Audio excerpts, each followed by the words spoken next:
Bonjour. Alors aujourd'hui je vous fais une vidéo qui parle d'ésotérisme.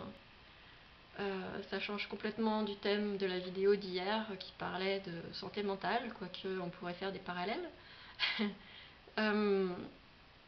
Et donc cette vidéo s'inspire de la dernière vidéo de la chaîne La Gazette de l'Abîme,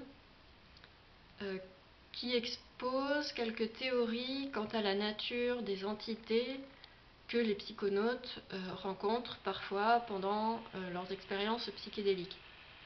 Et dans cette vidéo de la Gazette de l'Abîme, j'ai un peu l'impression que une vision des choses a été omise, c'est la vision des choses des chamans eux-mêmes, et qui se trouve aussi être la mienne. C'est-à-dire que les esprits sont des personnes, pour faire court. Voilà, et donc comme les chamans en général, enfin ceux qu'on appelle communément les chamans, je ne vais pas vous faire un topo sur le mot chamanisme et son origine et sa signification, tout ça, tout ça. Je vais partir du principe que vous savez de quoi je parle. Bon, sinon tant pis, demandez à Google. Donc comme beaucoup de praticiens, je ne parle pas d'entité, je parle d'esprit. Donc, quelques petites choses que j'ai apprises à travers mes pratiques chamaniques, c'est que les esprits sont des personnes. De la même façon que mes voisins sont des personnes. Voilà, ce ne sont pas des morceaux de mon subconscient. Si je me mets à traiter mes voisins comme s'ils étaient des morceaux de mon subconscient ou de mon inconscient, je ne suis pas sûre que ça se passerait bien.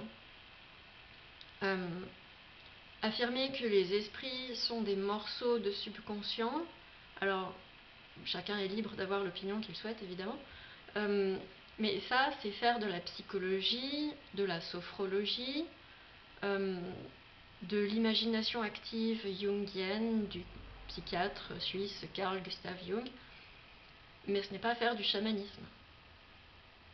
Voilà. Alors on est libre de ne pas vouloir faire de chamanisme. Hein, on est libre de vouloir rester sur le terrain peut-être rassurant de la psychologie, ok. Mais bon, si on dit qu'on fait du chamanisme, parler des esprits en tant que morceaux de notre subconscient, de notre inconscient, ça me semble complètement incompatible et irrationnel, si je puis dire. Les esprits habitent le même monde que nous, comme l'air qu'on respire appartient à notre monde. Cet air nous fait vivre, on ne peut pas le voir, on ne peut pas le toucher, mais il est bien là autour de nous.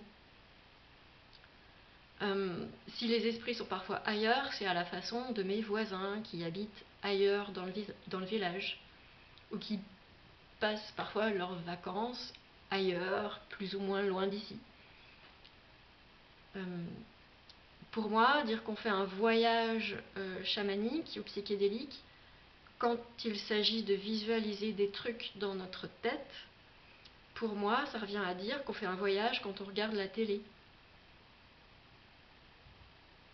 Je vous laisse juger de ce que j'en pense, donc, de cette notion de voyage. Je ne comprends pas ce mot de voyage quand il s'agit de choses qu'on visualise dans notre tête. Les esprits adorent, salibote, ils adorent qu'on leur explique ce qui se passe,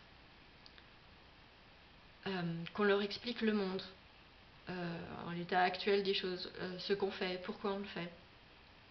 Non, ils ne savent pas tout. C'est pas parce que ce sont des esprits, pour certains désincarnés, que tout à coup ils savent tout. Non, pas du tout. Notre monde moderne leur apparaît comme un grand chaos. Leur expliquer ce qui se passe, ça leur permet de mieux comprendre ce qu'ils en perçoivent. Par exemple, si je fais ça,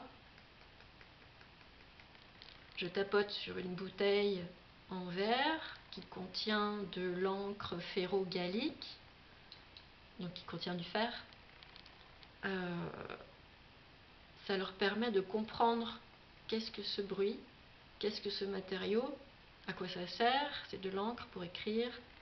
Voilà.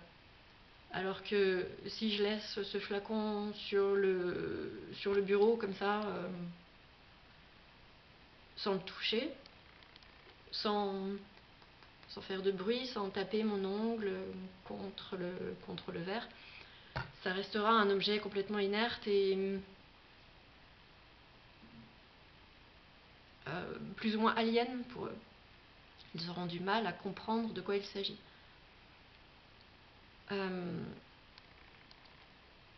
Donc,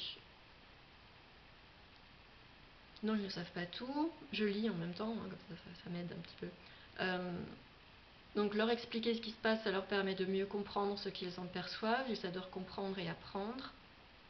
Donc, ce que raconte le praticien chamanisant pendant une cérémonie, c'est destiné autant aux observateurs humains incarnés, on va dire, qu'aux esprits. Et les esprits participent à notre monde, qu'on le veuille ou pas, qu'on y croit ou pas. Alors on va dire que c'est ma croyance et que vous êtes libre de ne pas y croire. Mais c'est mon point de vue et c'est le point de vue de beaucoup de chamans, entre guillemets, c'est-à-dire les gens qui nous ont permis de découvrir l'usage qu'on fait actuellement des psychédéliques. Donc ça me semblerait un peu logique et légitime et juste, au minimum, de prendre en considération leur point de vue et au moins d'en parler, même si on n'y adhère pas. Voilà, ça me semblerait plus respectueux, on va dire. Des pratiques ancestrales, traditionnelles, qui nous ont permis d'en arriver là où on en est aujourd'hui, à pouvoir discuter de chamanisme et d'entité. Et de psychédéliques.